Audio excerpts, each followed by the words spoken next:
Grasping at straws is all the rage among a growing number of British homeowners, as Mark Phillips now shows us. When it comes to housing design, it's got to be tight. If it's not tight, it won't hold the water out. Right. So It's hard to get more priority. retro than this. Get my mallet and drive the spar in.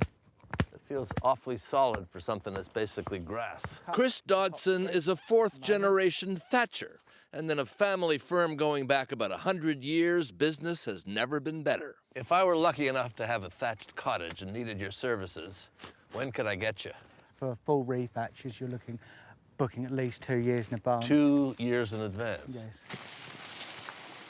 There's always been plenty of work for thatchers. The roofs need periodic maintenance, even replacing every 20 to 40 years. The top bit, the ridge, needs the most frequent work and is the most distinctive feature. Each thatcher's got their own signature. There's a thatcher signature. Yes, and you can tell just by looking at someone's Joe roof. did that one, Yeah. Tom did that one. Yeah, pretty much. It is difficult to find a village or hamlet without a profusion of thatched roof cottages. Thatch was not originally used because it was a fashion statement. It was used because it was cheap. But thatch is making a comeback, not just on 300 or 400-year-old so-called chocolate box cottages. Now thatch has become cool. It's now a high-end market. It's rather than Gone from poor working class to high end. It is a mirror of what it was 50 or 60 years ago. This place is on the market for about $1.5 million. So if you're looking for a period property, it's hard to get more period than one that's got grass on the roof. I'd say so, yeah. Once the thatched roof might have put buyers off, all that maintenance and the fire risk.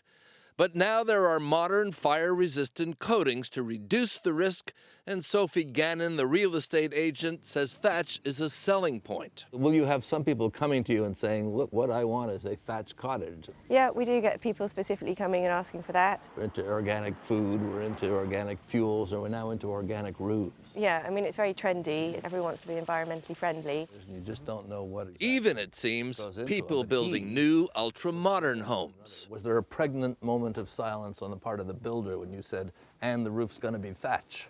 It was excitement more than anything. It's a striking contrast of a new structure wearing a classy old hat, designed by architect Alistair Godfrey.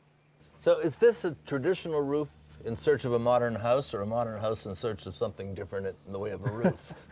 I think it's a modern house with a cosy covering, if that's not too fine a way of putting it. And whether it's a modern house or a 400 or so year old one, coziness counts. There's mice. And according to Christine and Brian Marshall, who have lived for 40 years in the house where Chris Dodson is fixing the roof, there's something else a thatch roof provides. You get this feeling of comfort and, you know, it's peace. Which is something any architect would like to design in. Do you see this as a way of the past or as a way of the future? I think it's a viable product to use in the future, where people are looking for something different and long-lasting, recyclable. It's got a place, definitely. You don't have to mow it, do you? No.